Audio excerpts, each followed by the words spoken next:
Hello, everyone, and welcome back to the Monday Night Spurs Show.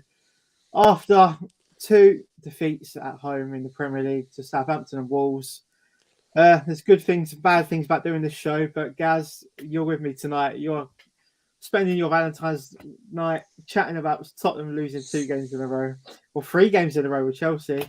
Thanks for joining me, Gary. How are you feeling after the last week of Spurs? A bit deflated, but I'm surviving. So, yeah, it's pretty tough to take in. I'll be honest with you. Yeah. But yeah, just got to get on with it, move on, and hopefully for better days. Yeah, I mean, we didn't really get to have a catch up after the game. Was it Nah. yesterday now? I'm trying to forget about the game already. But what was Yeah. your initial thoughts after the game? Oh, just poor. Just such a bad game to watch. Probably, I think under Conte in the league, it's probably the worst game I've seen us play. And it's just, just not good enough. Just really poor. If it's going to be like that from now to the end of the season, then yeah, we've got a long second half of the season coming in. So if we haven't already, so yeah, a bit deflating to be fair. But things can only get better, I guess. But when would they get better? That's the question.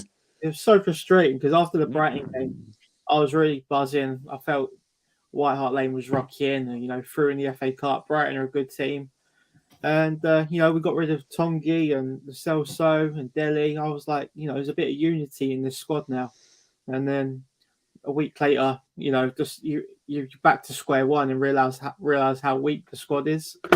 We've got our first comment. My man, Here he is. The death of it already, mate. We was there. We're spending the big bucks on this, so yeah. Yeah, it was poor. Let's get straight into it. There's no point talking about Southampton too much. I'm sure other podcasts and shows have spoke about Southampton. Let's talk about the game yesterday and go through the lineup. So, Lloris was in goal. A back three of Sanchez, Romero, and Davis. The fullbacks got rotated, so Doherty and Sessegnon come in place of Emerson and Reguilon. Winks and Bentancur in midfield, so Højbjerg was dropped, and Bentancur made his first Premier League start for the club. And then the usual front three of Lucas Moura, Heung-min Son, and Harry Kane. So, guys, what did you make of the lineup when you saw it? Yeah, obviously, I think after the last couple of games for Royale, I could see him definitely getting drops. It didn't surprise me that Doherty got the start. I think, I don't know, Sanchez, Davis have both been pretty poor in the last couple of games as well. I'm surprised they weren't hooked off.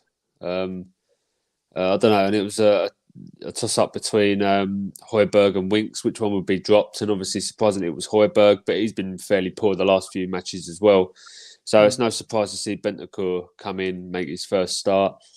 And the front three, I feel like just picks itself. I feel like Bergwijn could have had a shout ahead of Lucas Moura. But yeah, I mean, I still feel like the team was still capable of getting something. But no, it was a poor team, poor selection. And Sessegnon hooked off in about, the 25th minute mark. Yeah. And it just said it all, really. Him getting hooked off, it just wasn't working. And it just not good enough. Not best starting 11 there. And if that starting 11 can't produce, then what chance have we got with them in the future? Yeah, it's the same old story. Like, you're playing at home in front of 60,000 fans cheering you on, and why can't they get up for this type of game? I think the players that were rotated in Emerson and Højbjerg deservedly dropped. I think the squad's not big enough to drop every player who makes a bad mistake. We actually haven't got that big of a squad to rotate that many players. But I fully understand why Emerson was dropped. He had a shocker against Southampton, and Doherty come in. And I think Doherty did deserve his chance. Again, whether he took his chance well or not, I'd probably say he didn't. No. And like we said, Ryan Sessegnon coming in, he got hooked, but I know he got hooked, but I think he was a scapegoat in a way because he still has that bit of pace. He wasn't the problem. The problem was getting overrun in midfield again and again.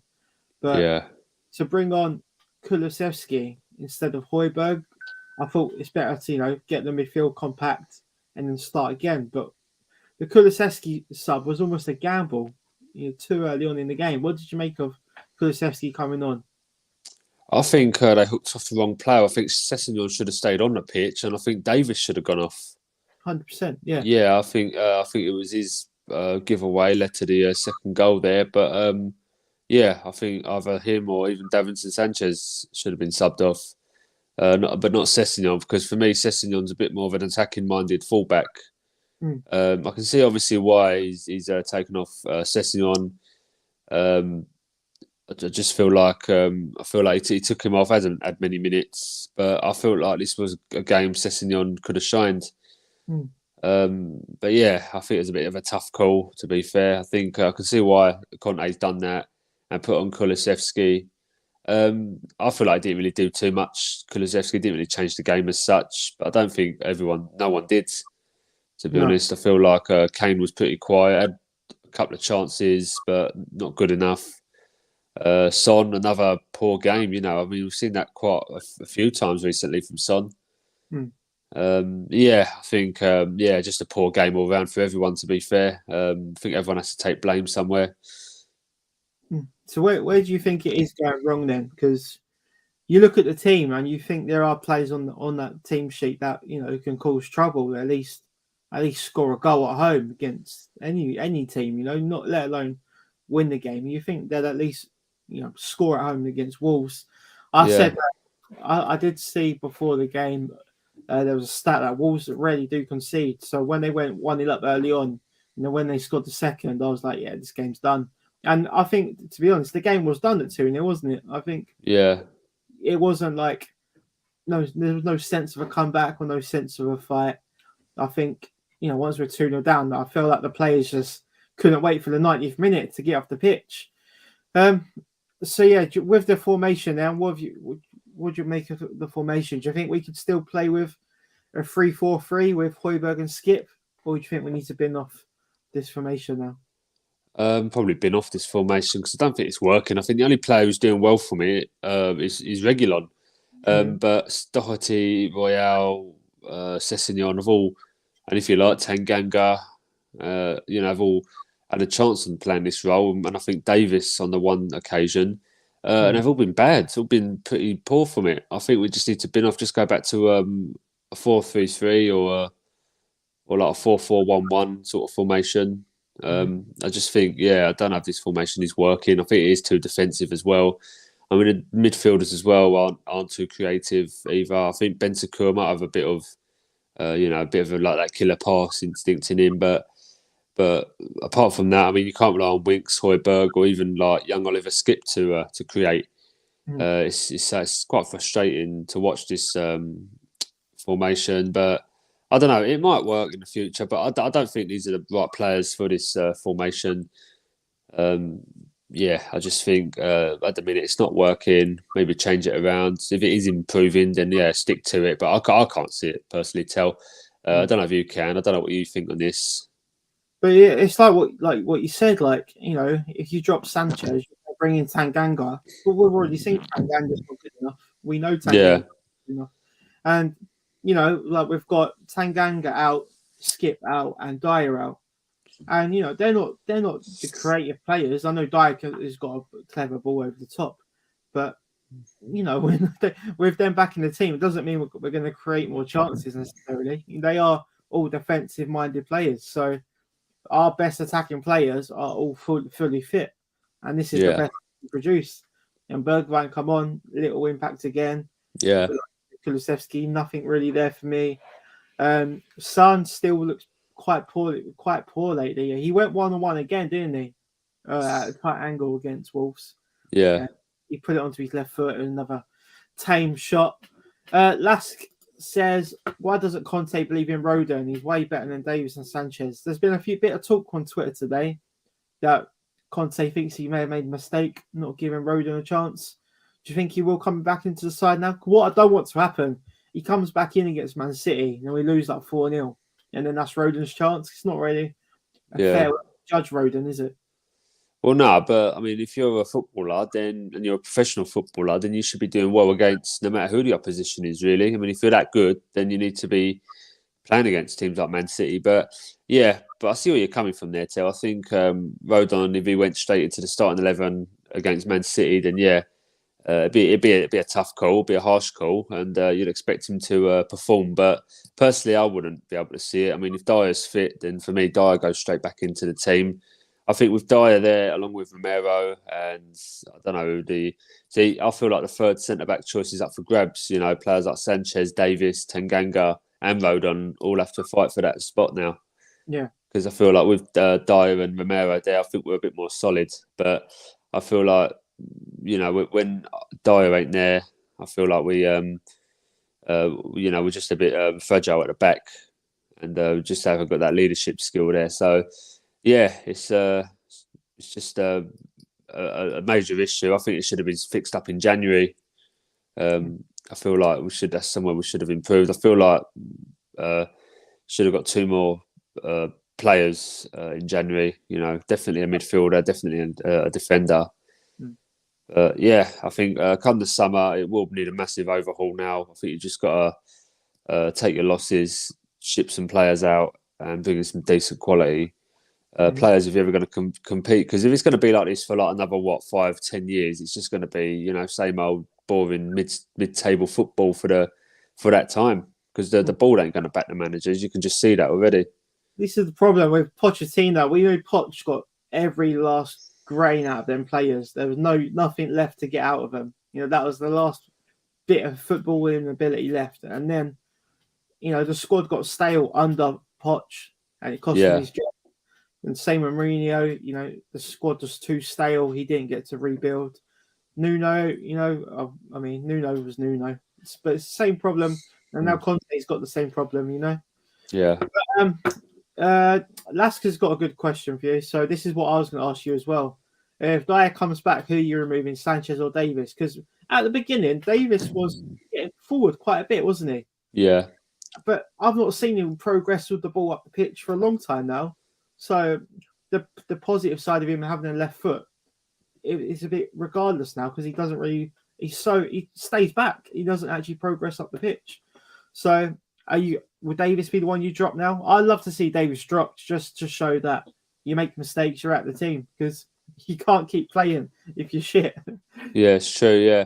I don't know. It's a strange one. I'm a bit opposite. I probably would keep Davis because of the fact he does attack. He makes himself like that spare man going forward. But yeah, but recently he's not been great. Sanchez hasn't been great either. I mean, it's a hard one. I mean, who do you drop out of that one? You know, I just don't know. But like I said, that's why I feel like that third centre back spot when Dyer and Romero both fit is up for grabs. You know, I think Joe Rodon should be given a chance. I feel like he could do a better job.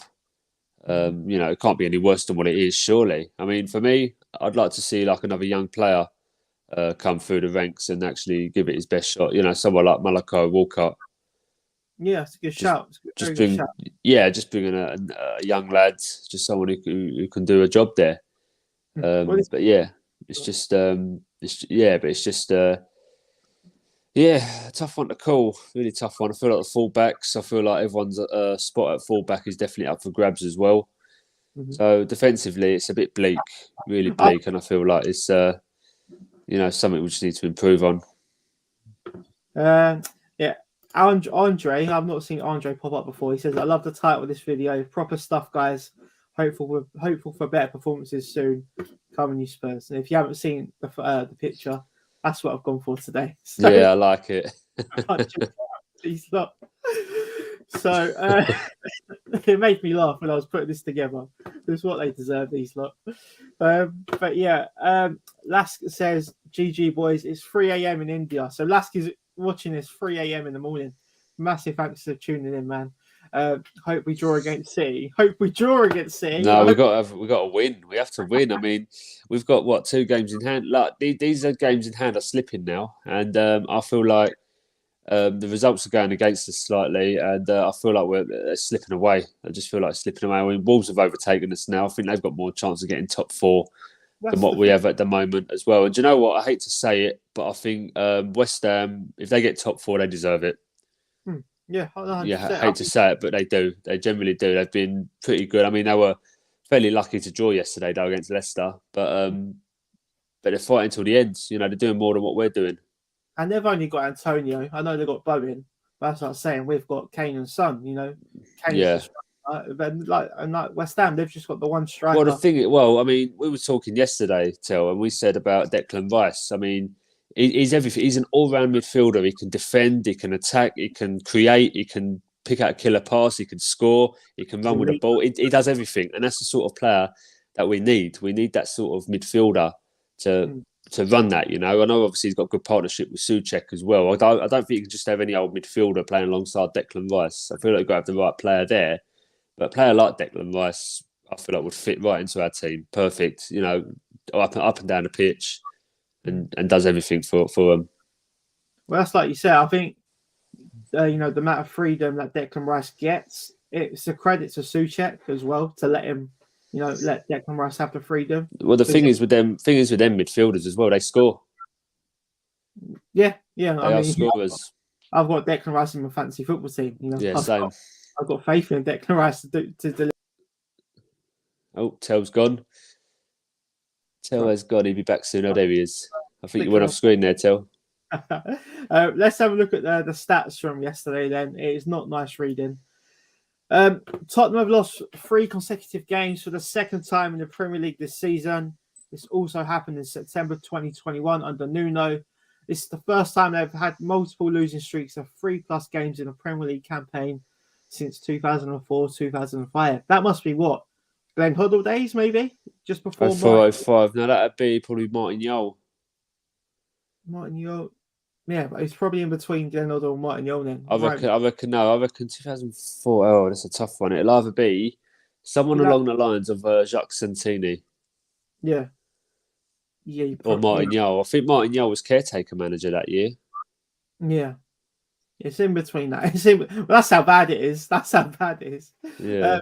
Wolves have won each of their last 4 away games in the Premier League, which is their longest run in the top flight since April 1980 under John Barnwell with 5. Now, this is an interesting one. Spurs were 2 goals down at half-time of a Premier League game for the first time since December 2019. They failed to come back to win on all 23 occasions when trailing by 2 goals midway through a home game in the league. So 23 times when we've been 2 goals behind, we've failed to come back 23 times. And Raul Jimenez opener for Wolves was just the second time they've scored inside the opening 10 minutes this season.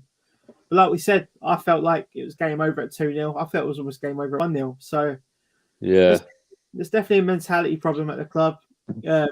I think like we need players with the right mentality, and we know recruitment's a massive problem at Spurs at the minute.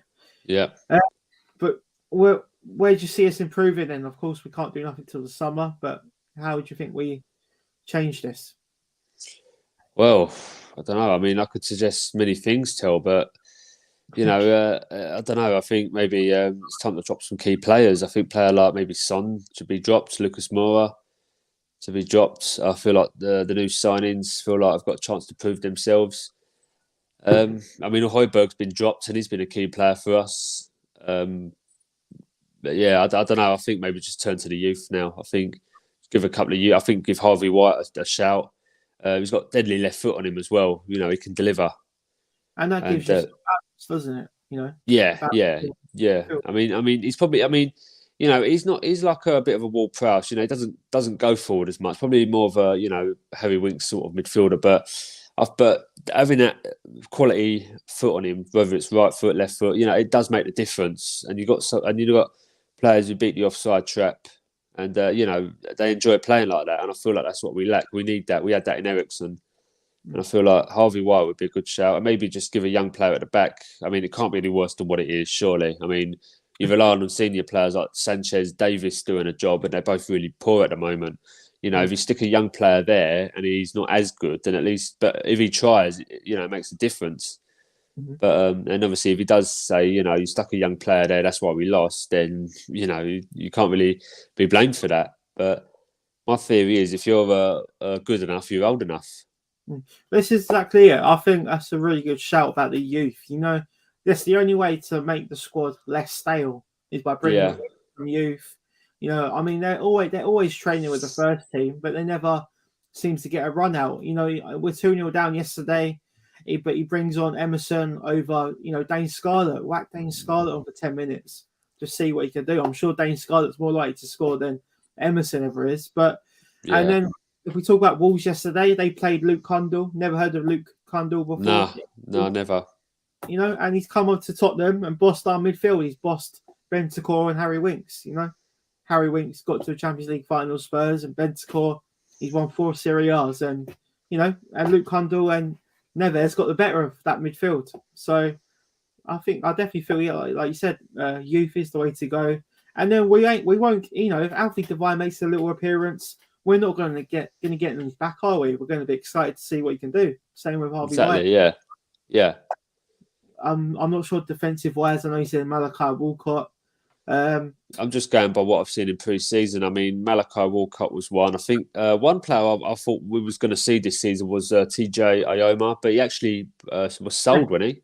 Yeah. The other one we've got is Omalay. Yeah, I think he's a fullback, a left back actually. Yeah, so I think because I heard he played centre back at Arsenal. They released him. You had Omalay. The other one you had was Callum Cisse, who was a right back. Yeah, and then you had and the other one was the Estonian lad Pescozzi. Yeah, I mean he's a full international for Estonia. He's got 11 caps. He's only 18. Yeah.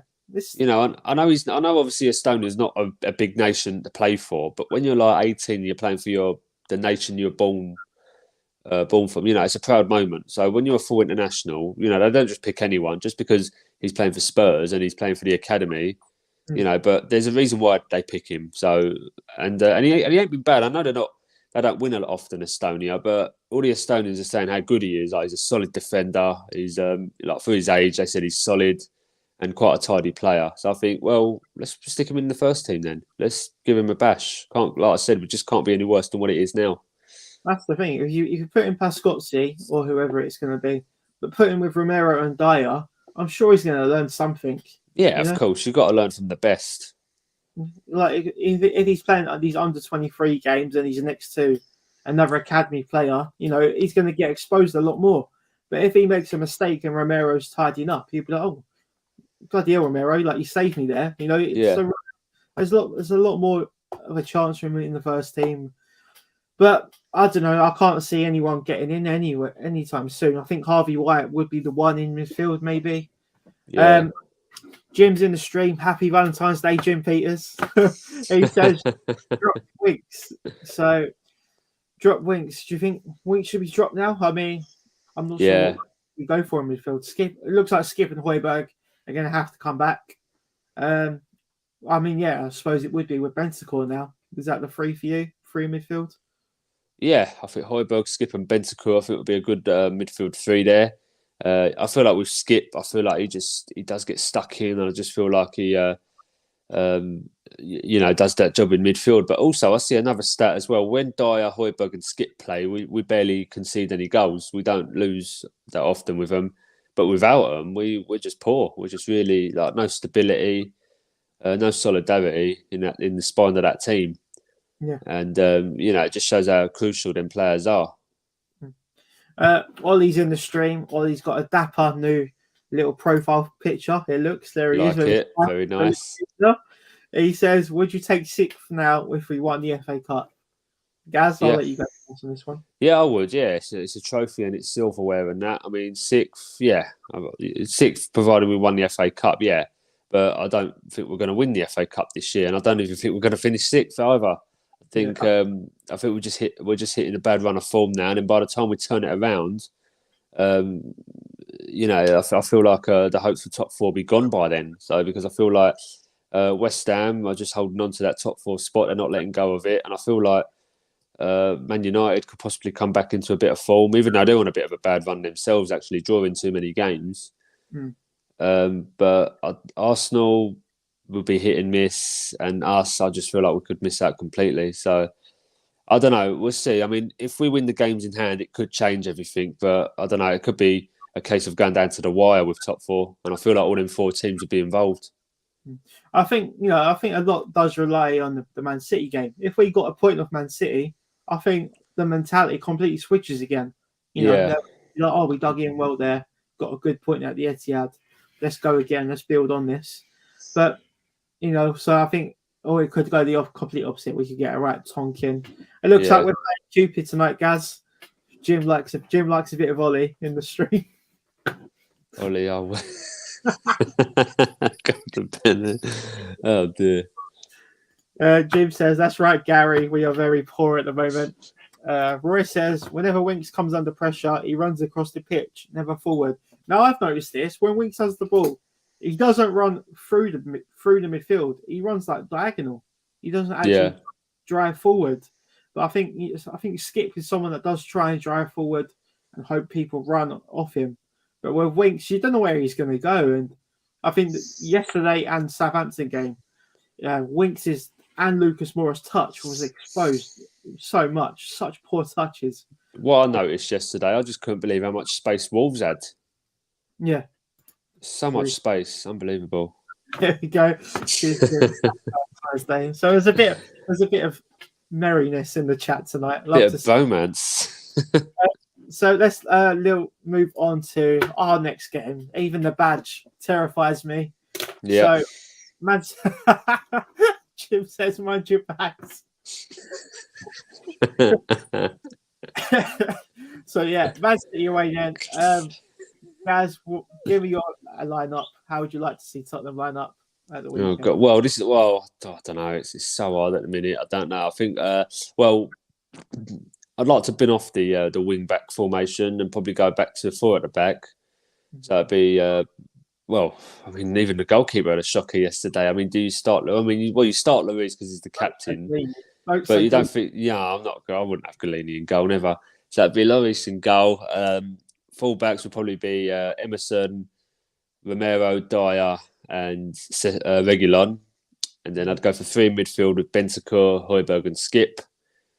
And that would give me 4, 5, 6, 7, 8. And then it'd give you would that be 3, 4? No, 4, 3, 3, wouldn't it? Yeah. Yeah. So the front 3 would be I'd go for Kane, Son, and Bergwijn. Drop Lucas Moura. Yeah, I can see that. Been really disappointed with Lucas Moura. He's got a lot of attributes, isn't he? But he just sometimes just doesn't come off for him. I don't know. He's very, very hit and miss. But you can say that with a lot of the Spurs side. I've done what I'd like to see. I don't think it will happen, but this is what I've gone for.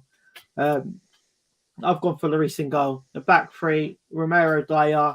And I want to see Joe Rodon be given a chance. If he does bad, he does bad. But I want to see Bergwijn as the right wing back. He done all right, I thought, under Mourinho. He's got a bit of pace, isn't he? And he can dribble. And then the midfield, Skip, Bentancur, Højbjerg, Reguilon out wide, and Kane and Son up top. Where they've got a good partnership up top when they're close together. I saw in the game.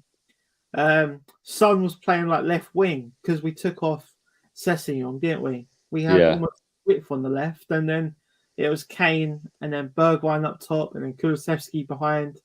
It just looked a right mess. You need Son as near the goal as you can. I did see someone say Son's uprise at Spurs was had an effect on Dele Alli because Dele Alli used to play very close to Harry Kane, and that was Son. So that may be a reason why Dele Alli derailed a bit. What would you make of that?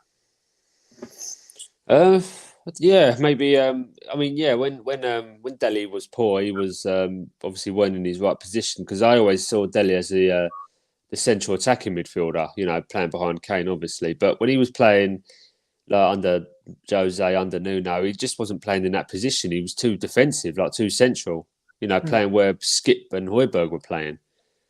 And I don't know if he chose to play there or he was being told to play there, but I don't know.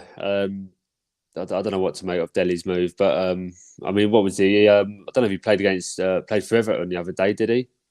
I think he come off the bench again. Yeah, I don't think he was all that though, was he? I didn't watch it, mate. When Tottenham don't win, I don't watch Match of the Day. I try to stay away from it. I've not watched Match of the Day for years. I've really gone off it. I just don't bother with I just go on YouTube for the highlights, I think. That's what I mean. Like, so before, I was always bothered about, Danny Murphy, Kevin Kilban, and whoever it is. I was like, Dion Dublin. But then I'm like, why do I care what Kevin Kilban's opinion is of Tottenham? You don't really care these days. I don't care. I just want to listen to what my mates think, and what my family think of Spurs. I don't really need to hear certain players' approval of Spurs because, in the media, we do get, slagged off quite a lot. A lot of people love to give us a bit of stick. Yep. We've got a few more comments. Jim says, we're going to get mullered up there. I don't think I can watch the game even. Are you going to watch the game, Gaz? No, well, I'm going out Saturday evening anyway, so no, I won't be watching it. The best thing to do, mate. I think it really is the best thing to do. It's a 5:30 kickoff, is it? Yeah, 5:30 kickoff on a Saturday. Yeah, I don't think I'm going to break my neck watching that one, so just have it on in the background or just get up score updates. Yeah, I don't blame you at all. Roy says must go 4-5-1 against City. We play 4 in the middle, Sterling and Grealish out wide. Could be 6 or 7. You know what? It wouldn't be surprised me if Conte tried to bring in Tanganga again after he's good. He played really well Tanganga, didn't he, against City on his first game of the season? Maybe but I don't think it's going to happen. Well, I don't know. I like to be proved wrong, but I don't think it'll happen.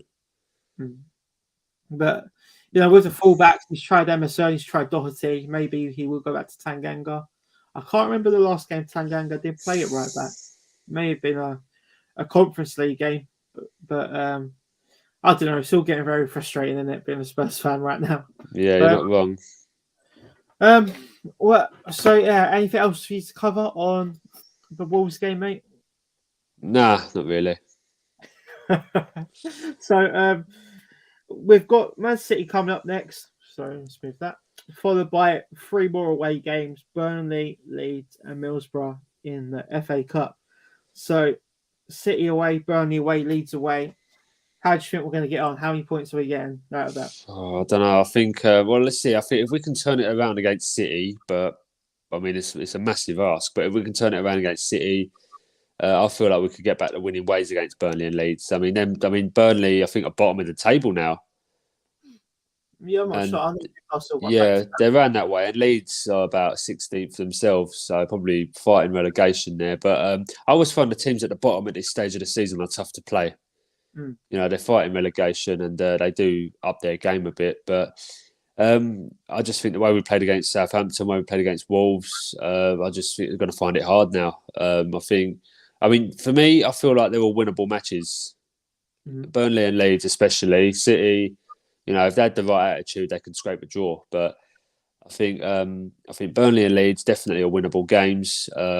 Get through in the cup as well, but we get through in the cup, that's going to be tough because I've seen all the big teams have been separated for the quarterfinals, so we could end up with a Chelsea or a Liverpool or even Man City again. I don't want Chelsea. We'll have them out 5 times this season. Yeah, I'm sick to death of Chelsea, really am. But you know what I mean? This is our mentality as fans. I'm sure the players probably feel the same. They probably play Chelsea again. They just know it's not going to happen. But yeah, City, Burnley, these tricky games. But I think what I was going to say I think there has been a lot more negativity now around the ground, around Spurs after defeats to Southampton and Wolves. I think it'll probably do them good, to take a bit of pressure off them and to play away from home now because even yesterday the atmosphere wasn't great to go that 1-0 down. So in 6 minutes, 2-0 down 20 minutes. I think it can only be a positive now that we will be playing away from home. But yeah, Jim says he's going to predict 3-0 to Man City. Would you take 3-0 City? Right. Well, as opposed to what? I don't know. It was just 3-0 City. We just move on. See, I'd accept a loss, like something like a 1-0 or 2-1. If we lost, say 1-0, 2-1 to City or something like that. But if we played well, if we really went for it, and no more of this casual, shitty football, really go for it, really attack, and just try and get something from this game. Just do what you can do, just put 100% in, and if you lose, then at least you tried. But if you're just going to lose poorly, like if you're just going to defend all game and play slow football, then you deserve to lose. Mm-hmm. So, but I feel like it's just going to be that sort of football again. Yeah, I know. Man City are playing tomorrow night. I think they're away at Sporting Lisbon. I could be wrong, but yeah, they're in the Champions League tomorrow night. So, we'll get a bit more rest. I know Grealish hasn't travelled with the squad. He's still got a small shin injury that kept him out the weekend. I know De Bruyne was also rested at the weekend, so I'm going to presume it was to play for tomorrow. So it'll be interesting to see if De Bruyne does play tomorrow. Roy says, Dyer terrible in the air from crosses. Enter Burnley's new 6'5" striker. There's no point for talking about Burnley yet. We might as well try and get through the City, and see where we are after that. I want to talk about Antonio Conte. Of course, we can't blame everything on Conte, but do you think he's been at fault at all with the last 2 games? Substitution tactics. Well, I think with Conte, he can only work with what he's got. Yeah, really. I think deep down he wanted backing in the January. I think he did want new players to come in, and I think by his standards, the transfer window is underwhelming. I feel like the 2 players, not bad, decent players. Bentancur looks good, especially, but I think deep down he wanted a new right wing back, probably a new centre back, and a striker. But yeah, I feel like he's probably, it's the same with Nuno. When was it? The summer transfer window, when the summer shut, his body language just changed. Yeah, you called that early on, didn't you? Yeah, I did call that one, and I'm calling this one now. I think Conte's body language has changed due to the fact he wasn't backed. Well, like I said, got the new players in, got rid of some dead weight as well. But I feel like other players could have left instead of Ndombele and Lo Celso, like player like Winks, Doherty, Davis, all should have been gone, and Sanchez, but they all stayed, and they're probably going to get their chance till the summer. That's the thing. We can't do it all in one window. I mean, we struggle. So how long we drag? What do? We dragged the Adama Traore transfer on for 2 months, and we didn't get it over the line. So. No. Try and get 5 players out, 5 players in. It's just not going to happen. What about Conte regarding his criticism of players? He said the players haven't got a good mentality. He said he realized it's a really difficult task. And he also said, was it after the test game? He said he realized the quality in the squad isn't as good as he thought. So what have you made of them comments? Do you think it's working, like criticizing them? Because we know Mourinho loved to criticize the players, and players are very weak-minded. They can't take any criticism, and now it feels like Conte's trying to criticize them, and he ain't getting anything back from them either. Yeah. I think he's doing the right thing to speak the truth. There's only so much you can say, really. I think the players just need a bit of encouragement. I think with Pochettino, if a player was poor, he'd say like he's a great player, but would look at it and say he's not a great player, Poch. But I think he would say that to encourage him, put his arm around his shoulder and say, you're better than this. Kind of, I think that's what Conte's really like in training as well. But I think sometimes you just need to speak the truth. Maybe it's just out of frustration. And obviously, but I also think it's a message to the board as well. It's a message to Levy to say, the squad ain't good enough to compete. So I feel like he is sending a message. I think that's why they do it.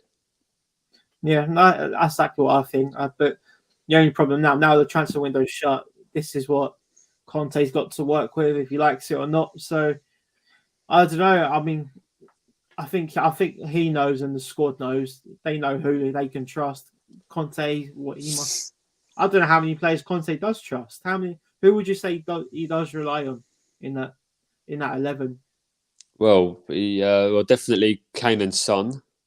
Dyer, Lloris, Reguilon, and Skip. So it's not enough, is it? So nah, it's not. You need a whole starting 11. Well, you need about at least a good 18 players you can trust, and that includes your bench as well. Yeah. So this is what he said. I mean, he's such a. I mean, every time we get a new manager come in, it feels like the job gets harder and harder each time now. But I think it's got the penny's got to drop for Enoch at some point where they realise the manager isn't the problem; it is the squad.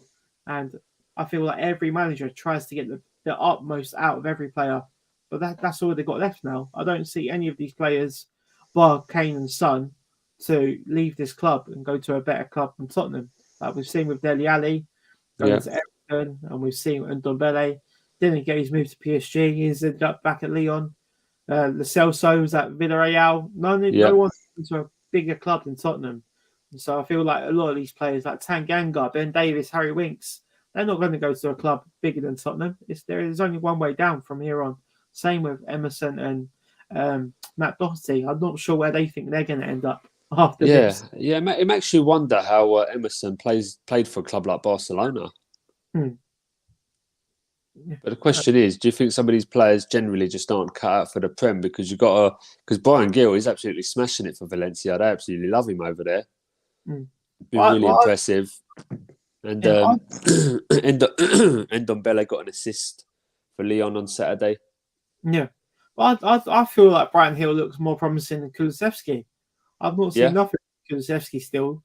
When Brian Hill come on for his debut, can't remember who it was. It wasn't Man City, it wasn't Wolves. It must have been a League Cup game or something. But he made some possibly. Made some. I think it was Pacos at home in the playoff for the Conference League. Yeah. But he made some nice touches, and you can tell he's a bit of a player. But I've not seen nothing yet from Kulusevski. He just feels a bit sluggish. I don't want to criticise him because it's very early on, but I'm definitely more Brian Hill than Kulusevski at the moment. Roy says Conte is partly to blame. He's playing a system that doesn't suit the personnel.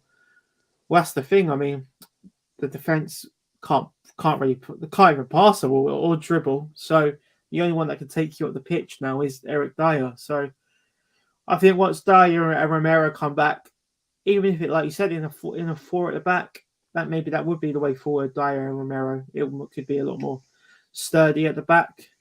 But yeah, I think that just about wraps it up. Does it, Gaz, for you?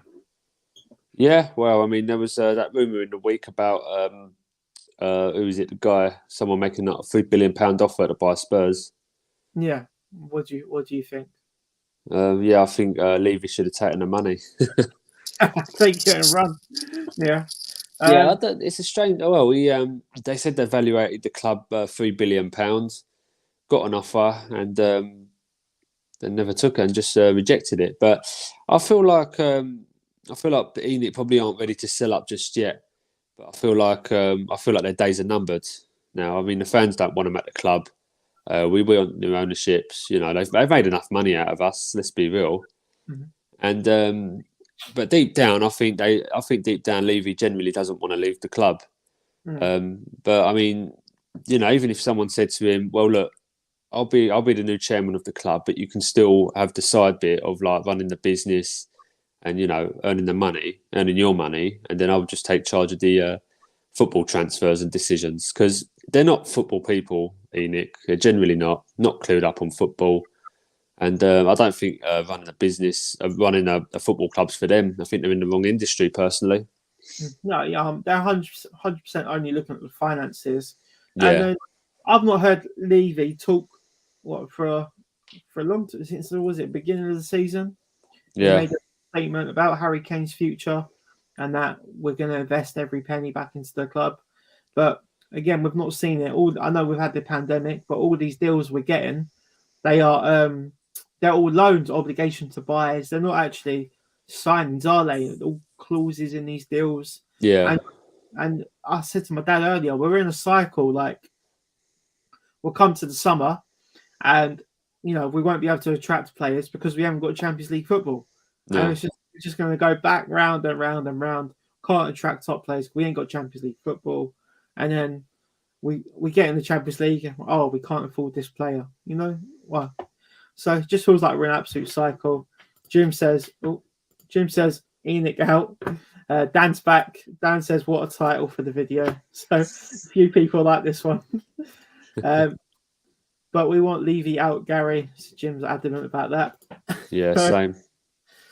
But yeah, the only other bit of news, I think it was come out yesterday or today, was Real Madrid might activate the buyback clause for Reguilon. The buyback clause is active just for this summer. What do you make of that? Do you think? I mean, the rebuild's hard enough, but Reguilon 33 million it'll be. What do you think?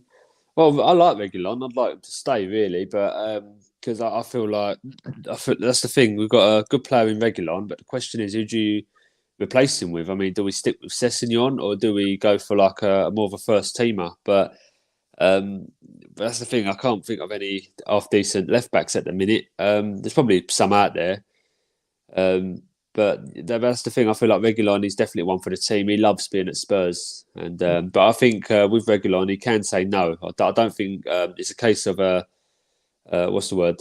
You'd have to agree personal terms before signing for them, obviously. So.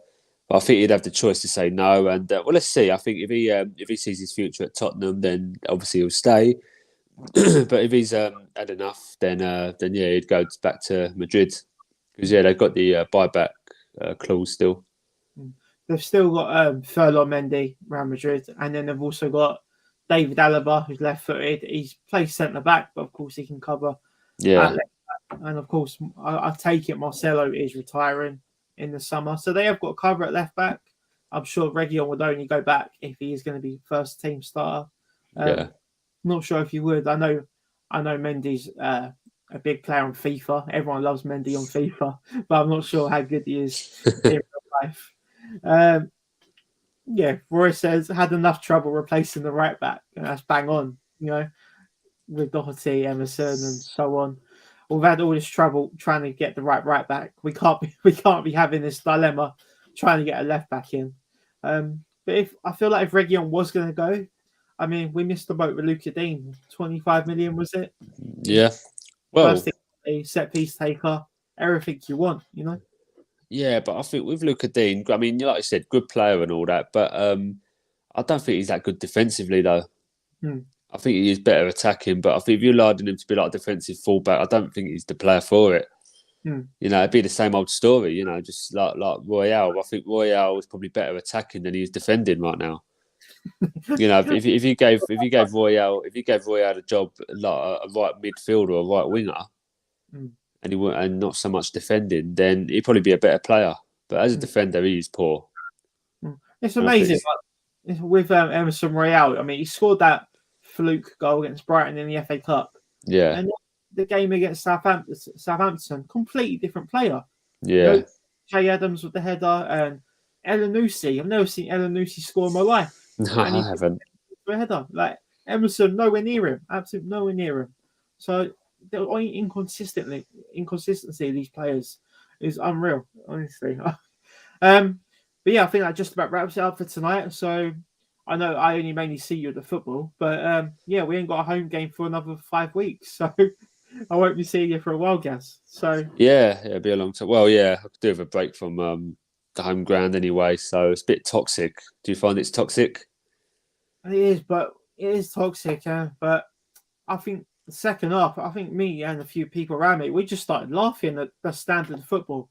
Like Emerson kept falling over when he dribbles, and the amount of misplaced passes from Winks and the ball control from Lucas, people just started laughing. Like we're just getting played off the park. And the thing that I noticed is that when we play opposition teams, their strengths. Like say Ruben Neves, got long shots, he can take set pieces.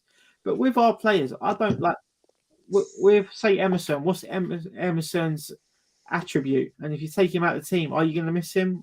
I don't think you are. Same with Winks. What's he best at? If you take Winks out of the team, are you going to miss what he brings to the team? Don't think you are.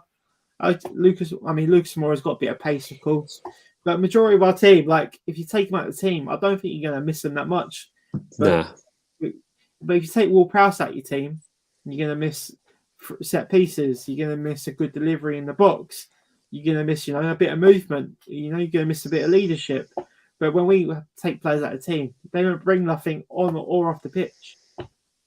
Yeah, you're right there, Tel. Yeah, I think if half the squad was sold, I wouldn't miss them anyway. Probably, if you sold one player, I'd definitely miss would be Son and Skip. Mm-hmm. Yeah, if they were both sold in the summer, yeah, definitely both missed them. The rest of the team, not so much. Maybe Kane, but again, you just feel like he's going the same path as Dele Alli. 100%. Yeah, I think that just about wraps up then for tonight. A tough one tonight, but yeah, very deflating. one more. We've got one more comment to read out. Winks is good at being caught out in possession and dropping us banging trouble. Yeah, I just remembered the West Ham game where he took that heavy touch to Lanzini. Yeah. I just rings through my head every day, that one. That's just proper Harry Winks. But yeah, so we'll leave it there as we don't want to take up everyone's Valentine's Day. Everyone go enjoy the rest of their night with their loved ones. Until then, we'll probably be back here next Monday talking about a defeat, won't we, Gus? To be honest. Yeah. Well, let's hope it's a win, isn't it? Let's hope it's a victory. Could you imagine? If it is, I mean, we'll be on it at 7 p.m. if it's a victory. Yeah. One more comment, Jim. Good night, chap. So yeah, good night. Yeah. Thank you to everyone that has tuned in tonight. I hope you enjoy the rest of your Valentine's Day. Gaz, have a good Valentine's Day with your missus. Enjoy watching the Simpsons. She's in bed. In bed. Poor cow. Yeah, I'm going to bed soon. I'm tired. Just to this Spurs knackering me out. Yeah, absolutely. It's draining big time. Yeah. But anyway, guys, thanks for joining me tonight, and thanks everyone for tuning in. Cheers. If you haven't subscribed to the channel, do drop a sub. We're very close to 200 subs now, so if you can hit that subscribe button for us, that will be brilliant. Anyway, guys, thank you for watching, and up the Spurs. Yeah, onwards and upwards.